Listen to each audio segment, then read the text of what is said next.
One, I was saying to Ralph earlier this week that we probably are going to have to, hi Jody, how are you? Go back to from noon to 1:30 because the topics are getting really, really interesting, and there's been a lot of interest from folks here, and we're really, really proud about that, to have that. Hey, how are you? Hey, and we think that we have probably hit on something because with the article that we found that we thought was very appropriate for today, from our last discussion, we were looking at trends in higher education. What's happening out there in society today that has an impact on higher education, and can that then be related to anything that we do? And so we, well, I guess this is our third, right? Because we started and then we had an extension from the first one. Third. And so then we sort of, we won't exhaust anything. We talked about them for a while. And we thought, well, okay, I shared an article with Ralph. We sort of coordinate this together. And I said, what do you think about this? And he said, you know what? It hits a lot of the areas that we had talked about before. Why not do this? So here we are, and then as we looked at that one and we got excited about that one, then we had some input from our colleagues, and we felt really good about that. We had an article sent to us, Dr. Hill, who's not here today because he's flying in from outside of the country someplace, he sent us a message and said he'll get back into the States later today, I believe. But he always sends us articles that are related to higher education, what's going on, and that sort of thing. And so one of the things that we pulled from the ones that he sent us was entitled, Most Presidents Prefer No Tenure for Majority of Faculty. Now, while we're not dealing with tenure issues here per se, these are items of interest that may have some impact on some of the things that we do from time to time, and certainly with maybe some people that we interact with from time to time. And so, but it's just good to know what's going on in higher education across the spectrum. So we thought that was one worthy of looking at again. Hi there, nice to see you. And any of the ones that we bring forward to you, the titles and what have you, I can put all the information up there. But if you're interested in them, then we can give you the websites where those can be found. Another one was sent to us by Dr. Stein, and we're really looking for her input, her and Lois. Glad to see both of you today in relation to this whole notion here. So we're looking forward to that input as well, relay of school education. And then Dr. Robinson sent us one that college is a waste of time, and that whole issue surrounding all of that, which makes for lively conversation. So at this time, I'm going to ask Ralph if you want to interject a couple of things before we get the discussion started. Sure. The ivory tower, the academy.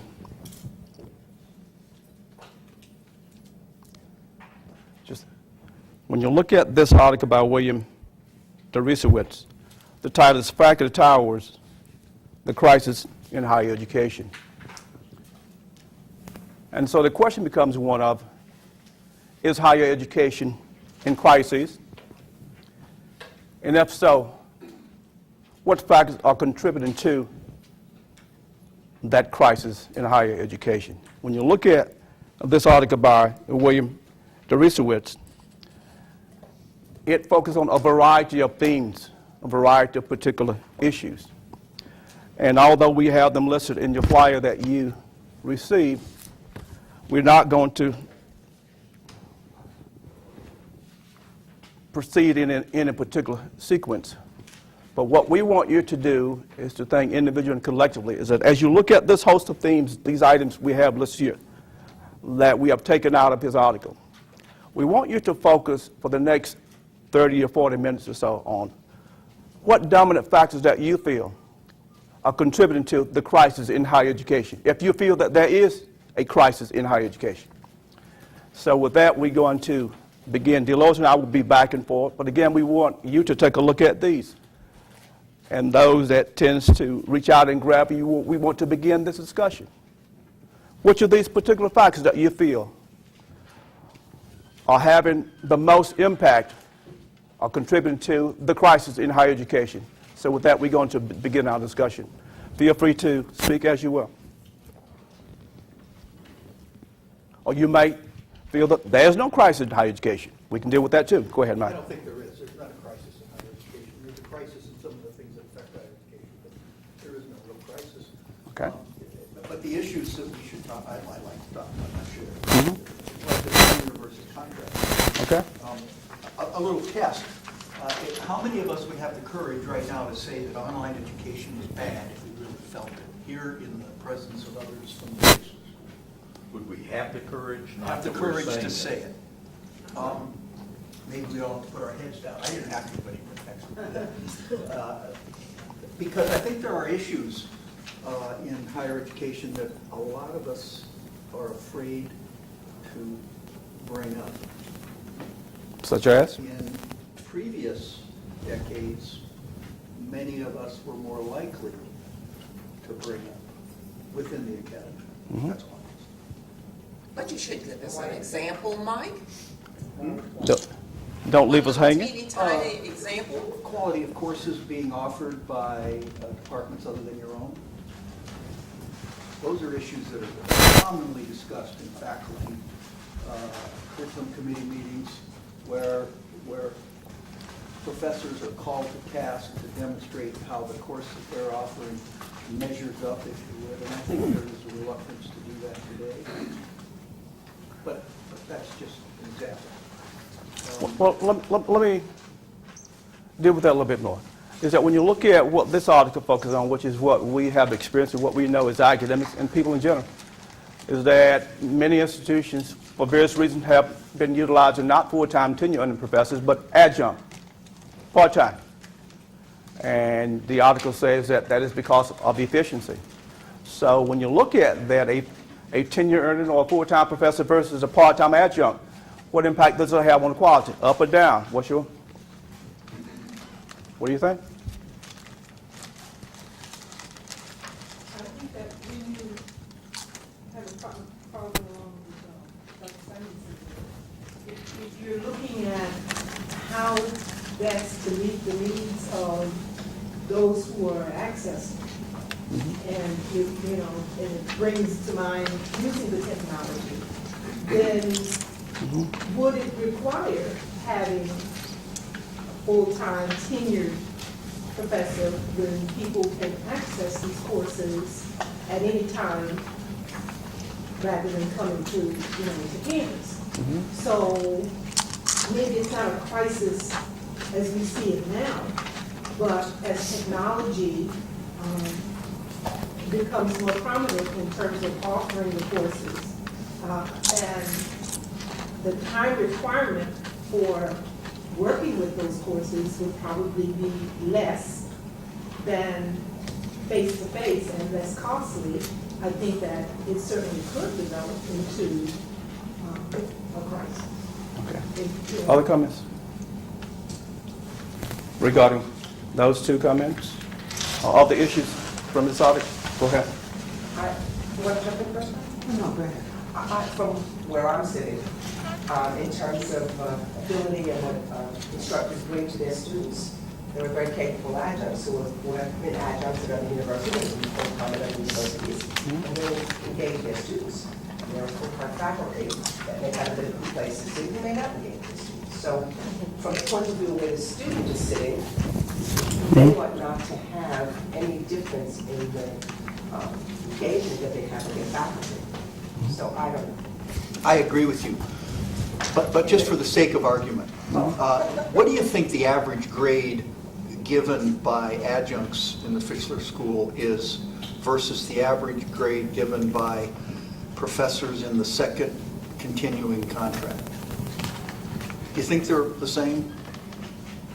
Let's say if, and you don't have to answer that, it's a rhetorical question, but do we think that the average adjunct who teaches in the Fishler School, let's say their average GPA that they give to students, course grade is 3.8. Do we think that's higher or lower or the same as what full-time faculty with continuing contracts give over the course of several years on average to their students?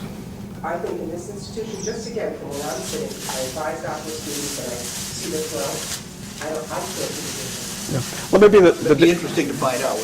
let me be the devil's advocate, is that there's an impression that adjunct faculty, because they want to continue their relationship of employment with that institution, may very well be influenced to inflate their grades, to continue that contractual relationship.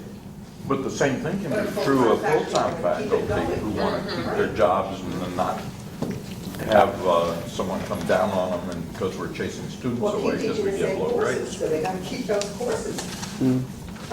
Yeah. So the same argument can work either way, and I think part of the question that Mike asked is not valid because, I know that surprises you, because it depends somewhat on the philosophy of the individual. If you believe more in mastery learning and you let students repeat work to get it right and take a little more time, take an incomplete until they get it and get an A, you may have a higher number of A's, and it may not be just grade inflation. Okay, hold that. I'm going to get back to another issue. The question, item here, should students pursue graduate school? Now, that may not have a tremendous relevance to us because many of the programs that we have here require that people be full-time employed in the field in order to be admitted to a particular master's or doctoral degree. But when you look across the gamut of college and universities, we find that that is not the prerequisite for many schools of education. And so this article talks about talks about if you know as a professor that the job market has severely downgraded in terms of field positions, be that in the school system or college and university teaching professors, should a student comes to you and I ask you, should I pursue a doctoral degree in this particular field or that particular field? And the question is, what would be your advice? Would you say don't do it, or what have you? Go ahead.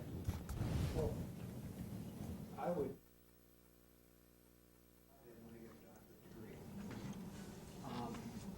I noticed that the last several years, many K through 12, they go through education and leadership. They are under the impression that if they get a doctoral degree, they'll end up becoming an administrator, principal, superintendent, or something like that. When in fact, that is not the case at all. In K through 12, especially in the Florida area, there's more and more superintendents who do not have doctoral degrees. So I would ask them why.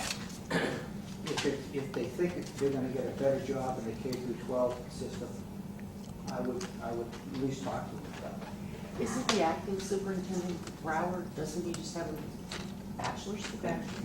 Well, let's shift to the university in terms of full-time teaching positions at college and university. Comment? Same question. Would you advise to pursue the doctorate? Well, the trends now, and one of the articles that we had, and as a fact, we know this one company, you can help me with this, is offering $100,000 to people in a specific niche to, you help me out with this, Mike, to do something else, and they have to be committed to that non-university engagement for at least, 2 years, I believe it is, and then if they decide. But if you're making $100,000 or whatever doing this and you're finished with that, I wonder how many of those people are really thinking that college is necessary. I think the thing about it is like what the article is talking about and what other articles are showing that support that is that we know, those of us who are present here today, we know that education is not, we're not in it for the money. Because, I mean, that's just no if and buts about it. So then when young people now who are very astute at doing that, look at the younger generation who are millionaires now moving into the other heirs sort of area. They can't see, I mean, you're in it, you're going to, before it was it was money, one of the reasons that you're going to the college university. And I think maybe a secondary, maybe in some cases, that is the prestige. I'm a college graduate, and I'm doing this and I'm doing that. But that does not seem to be the trend of the day, that you got to have the status or will acquire the status because of going through the universities, colleges and universities. It's making money, and they're doing that with the high school education, some of them without a high school education. So what are you going to say in an economy that's waning all the time? The job market is in the toilet. People come to you now and say, should I go for it? Really, ethically, when you think about it, and values-wise and integrity-wise, what would you say to someone who came to you all wide-eyed and innocent to say, I'm ready to sign on the dotted line. I really respect what you have to say. What would you say? I think that looking at, from this perspective, what are they looking for? As you look at the baby boomers, as was mentioned in the article, who many of them are the tenured professors at this point, are coming at a point where they would begin thinking of leaving the profession.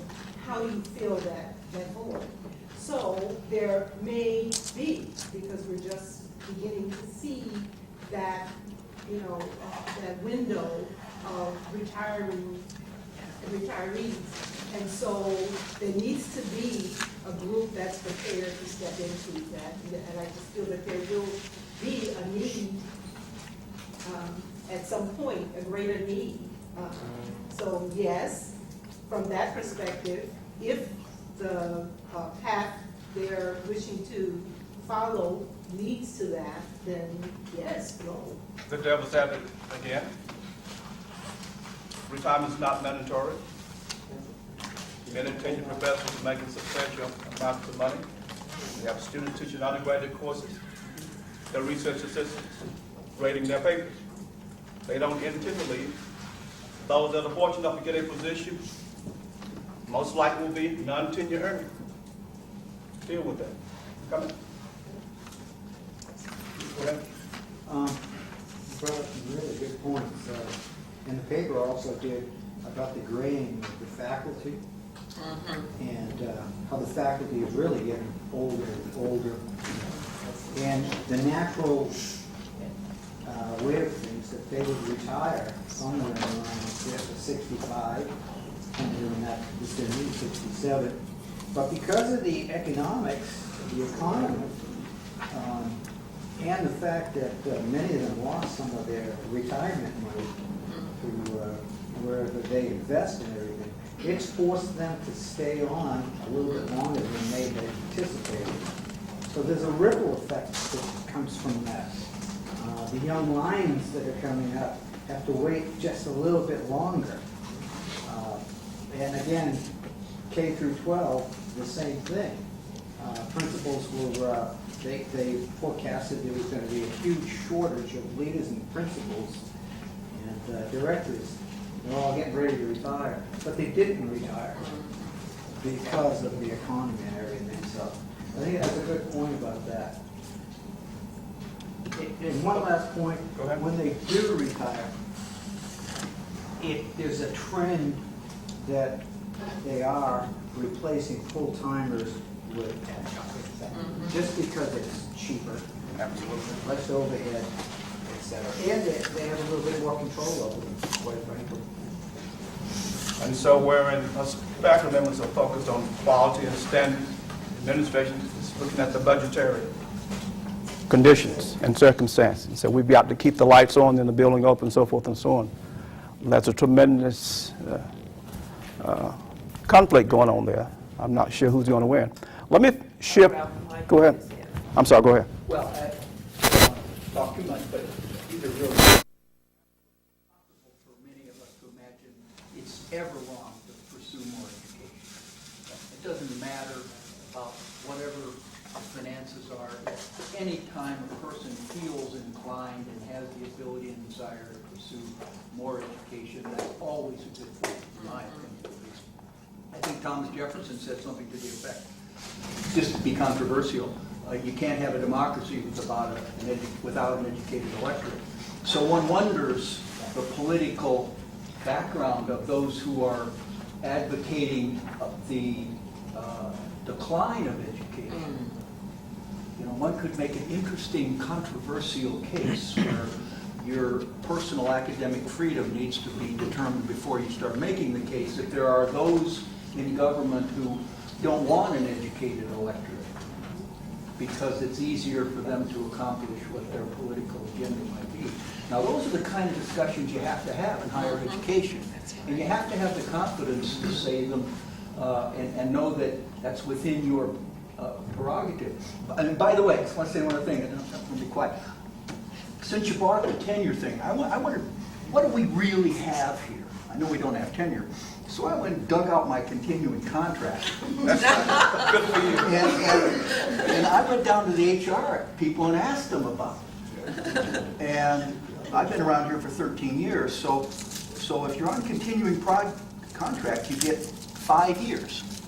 And after 3.5 or so of those 5 years, you have to go through another review, and they have to terminate you, if they're going to terminate you, a year before your contract expires, or you get another 5 years. But every 5 years, we all have to be, or 3.5, we have to be on our best behavior, because that's when the boss, for whatever reason, cannot renew your contract. Well, let's deal with And that's that. an interesting. Hold on. Let's deal with that. There is that effort to abolish tenure. And there's an impression that it is on attack, particularly by a host of politicians. And there's an argument which is preferable, tenure or continuing contracts. And those who have the tenure and want to maintain the tenure say, well, if we abolish tenure, it will do what? It will eliminate academic freedom.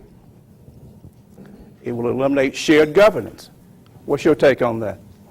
Charlene had her hand. I'm sorry. I don't think I have a comment directly to that, but I mean, just looking at a global lens, you know, on the two topics, I don't know, this might be a little controversial, but I mean, let's say Cuba, for instance, you know, I've met a couple when I was in Cuba, and there were faculty that they only could have their job for 5 or 10 years. Then they had to give it up. You're talking about Cuba? Yeah, just in terms of a global lens, looking at higher Yes. education as we position ourselves in the United States. And it was very traumatic for people who had jobs for 10 years and they had to give it up to someone else. However, they have one of the highest literacy rates, one of the highest rates of people getting undergrad and graduate degrees. So they have set up a system that's pertinent to their government.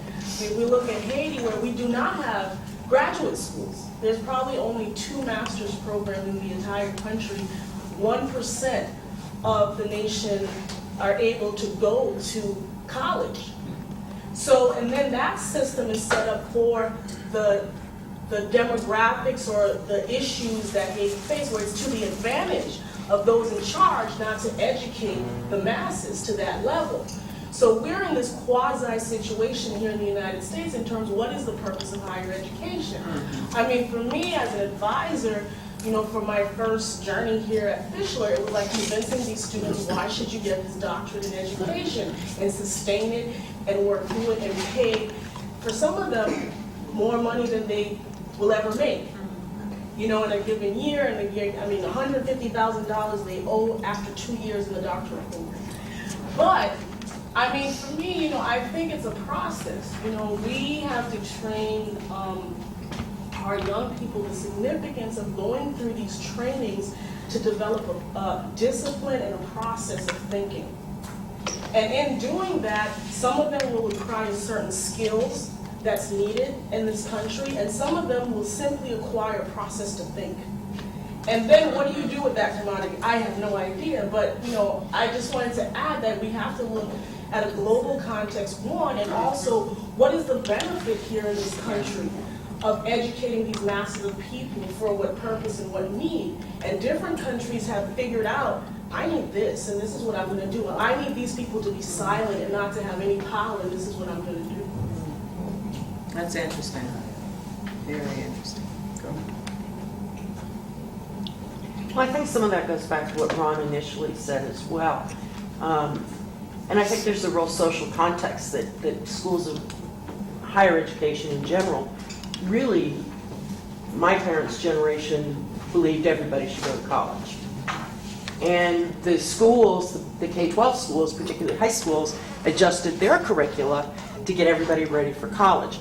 There were still some technical schools, but that started to be treated like second-class citizens. You can't make it in college prep, you go over there. And there's a swing back the other way now because we're losing a skilled labor force. And not everybody's cut out for college. And not everybody wants to go. Some kids, their skin doesn't fit in school, in K-12 school. And so I think there's going to be a trend back the other way, and I can see where either four-year institutions or probably the community colleges are really going to get into some of the technical training. Well, that moves us to the last item on the list, which is talk about the liberal arts versus professional, technical, and vocational education. There's an ongoing thing that, well, should we get something practical where there are jobs available and it might not take a degree of just minimum training on the job, what have you? What do you think? I'll say something about that too, because we're in advising students, and they say, well, shall I take this concentration, this major, or shall I go? And I always say, what do you want on your resume 5 years from now? Try to think, because everybody's working. I said, because I'm thinking it's going to be a while before you get through. And I said, what do you want to say about yourself? I said, okay, look what you have. What can you add to what you can put on the resume now? And what do you need to make yourself more marketable? I will try to sell the value of education, because I know if they really get through it, they're going to gain that from being in practice. But they're looking for a practical answer, and that's what I say. And they'll say, well, I have a master's and a specialist degree in leadership. I said, well, what are you going to put a doctorate in leadership to? You may want to consider a double concentration. You may want to consider something else. I said, you also want to be able to, I said, it's change. You want to be able to know, you can teach anywhere in the world now. You don't have to be there anymore. You can teach online. And I tell even some of those that are getting ready to graduate, they finish their courses. I said, you know that? I said, while you're still a student, go to that tutorial, put it on your resume, because you have to, this competition out here is very keen. So what can you do to make the extra above the other 100 applications that they're going to get? So those are things. And in terms of liberal versus vocational, I came up in some both, and we're, like you said, vocationals looked down upon. I think that it's the industry that has changed. So you can't do cars in the alleyway anymore.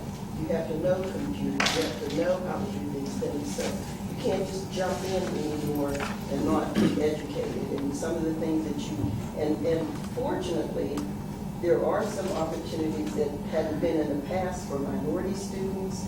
It used to be a family thing, a journal, because I'm from Pittsburgh, it was all youth, it was those kind of things. But then now, there are opportunities for skilled labor. Skilled labor is skilled labor. It's not just tinkering anymore. You have to be able to know that. So I think part of that is, so if you look at like McFadder, some of the top students in the county are in these programs. And I knew these students could probably go into any of the master's programs, but they know math. But, so I'm just saying that I think the industry has changed, and then it's a world competition, like Charlene was saying. But I agree with Mike, I never tell anybody there's not to get an education. It's a question of what the education is. While we look at interest and desire, we also have to stay focused on the economic crisis that we currently have. That is the bottom line. You don't have money to buy food at Publix, then you have to deal with it. The other thing in terms of cost. and availability. When we look at the fact that you have millions of people that are unemployed and the jobs that are being created, the skills that they need, many four-year and graduate schools are not equipped, nor do they have the curriculum to accommodate that. So they're pouring in billions of dollars for the community college because they already have those things in place.